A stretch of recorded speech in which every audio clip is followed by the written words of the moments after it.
Hundreds of Afghans and their families who supported Canada's military mission have been hiding for months in these secret safe houses, organized by Canadian veterans and paid for with private donations. But money and time have just run out. Do you know where you're going to go with your family?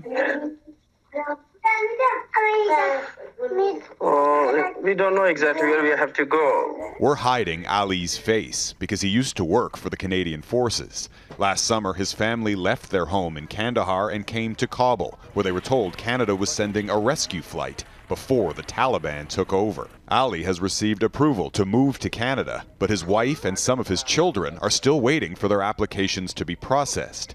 The family has been living in a safe house, but today they and hundreds of others were told they have to leave. I went today, check a lot of houses, but it's too expensive to rent, for the rent. And now it's coming cold. In Kabul, there's snow and there's a lot of cold. We don't have the blankets. Today, we have had to essentially evict everybody that we've been keeping in safe houses since July. Amin Lara, the Canadian veterans group managing the safe houses, raised $2 million in private donations. But after months of sheltering and feeding 2,000 Afghans, those funds have run out. The group says it has no choice but to close the safe houses. These people very potentially could be harmed very needlessly because our government is not moving fast enough to help them. Amin Lara says the Canadian government has processed fewer than 1% of the refugee applications it's received.